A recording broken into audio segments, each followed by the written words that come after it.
policy we are setting here today, and for the last 4, 5, or even 6 years that I've been a part of this legislative body, has been one of more and more government intervention in the lives of the people that we represent, and also the businesses that provide the jobs and the opportunities for the constituents we represent. Many of you know that I'm a small business owner, and next month, God willing, I'll be in business 20 years. And I just went to a celebration in my district over the weekend for a company that celebrated 100 years, which is pretty remarkable considering the day and age that we're in and how often we see businesses closing rather than opening, decreasing their jobs or their employment rather than increasing. And when people like the governor and others say that Connecticut is open for business, it's a claim that we are trying to do everything we can to be pro-business-like in the state of Connecticut and pro-employment. And I think the way we do that is through lower regulations, lower taxes, lower burdens on businesses in the state of Connecticut. This bill and the bills that we have seen for the last 4 or 5 years have been in direct opposition of that thinking. And in fact, it will be argued that major corporations, the large industries can afford these type of things. But I would argue that it's actually the small business that is going to be hurt. Just according to the White House and their own website, when they were promoting the Affordable Care Act, they mentioned that 96% of all firms in the United States, or 5.8 million out of 6 million total firms, have 50 or fewer employees. In Connecticut, and this number is a couple years old, so please bear with me, there were 75,000 firms. 64,000 of them had 20 or fewer employees. So when we talk about this bill, let's not get lost the fact that the large corporations who make plenty of money, as it's argued, will be able to sustain this and afford this. Let's think about the little guys, like my business and the business I just mentioned a few seconds ago, who do so much for the communities that we represent. When you talk about their boys and girls clubs, their little leagues, their Boy Scouts, you name it. Name the community activity, and I'll bet you it's small business that sponsors a lot of it. This is just another example that Connecticut is not pro-business, that we're not friendly to business. If you look at some of the testimony in the Labor Committee, this is a manufacturer from New Haven.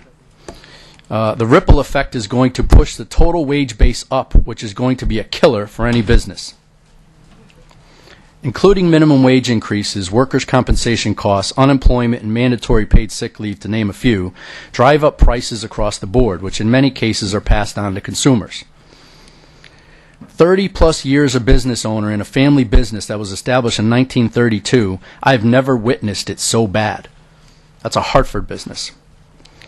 If passed and implemented, our minimum wage rate will have increased by over 26% from 2009. Be assured, Connecticut farmers have not realized a 26% increase in prices for the products they sell. Connecticut Farm Bureau. It is small business, not big corporations, that have to absorb the cost of mandatory wage increases, because most minimum wage jobs are offered by small business, the NFIB. Over and over, we've seen testimony like this, that displays to the fact that these type of mandates, this type of government control instituted on small businesses in the state of Connecticut is more and more harmful to the economic activity that we have here in the state of Connecticut. If we want to help the very people that we think we are, let's lower the taxes on gasoline. Let's lower the taxes on food, on alcohol, on cigarettes, on clothing under $50, on non-prescription medication. These are the very things that this legislature voted for. So when you argue that it's too expensive for anyone to live in the state of Connecticut, it's because of us, because of this building, because we had $1.8 billion in new taxes just in the last budget. That's why. If we want job growth, if we want people to sustain a living in the state of Connecticut, you need to go in the other direction. You don't mandate this. You lower the bar. You lower the burden for this business. They will then create jobs and expand their payrolls.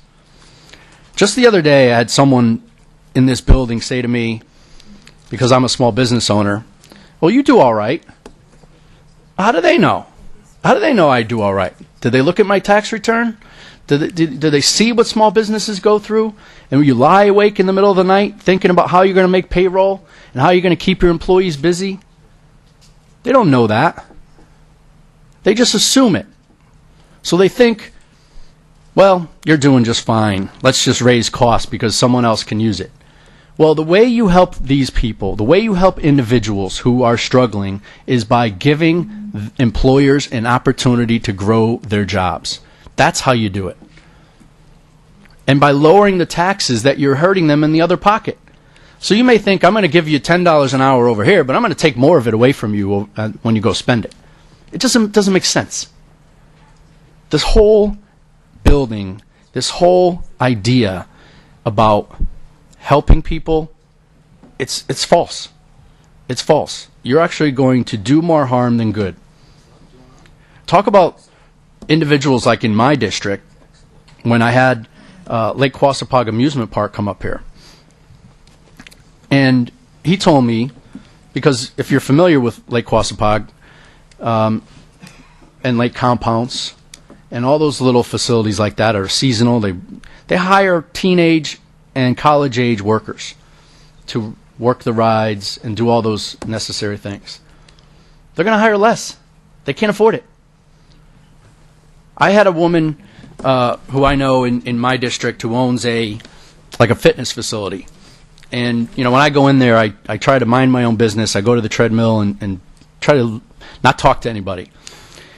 Obviously, I'm not using it enough. Thanks, Melissa. But the other day, she said to me that if minimum wage is $10 an hour, now she hires 50 teenagers to work at her facility over the summer. Just do it in the pool, pick up towels, things like that. Entry-level positions. Certainly we all did that when we were in high school and maybe parts of college. We try to enter the workforce and we look for those type of jobs. And that would probably be one of those jobs that you and I would work at when we're in high school or college age. She said, I'm not going to hire them because I can hire an adult person who's underemployed, who can't find a legitimate job in the workforce to do those same jobs. Because maybe the teenager stayed out late last night, maybe they're texting on their phone, maybe they have to leave early for band practice or baseball practice or whatever. The unemployment rate for people 16 to 25 is like 25%. It's huge. This is actually going to hurt those very individuals.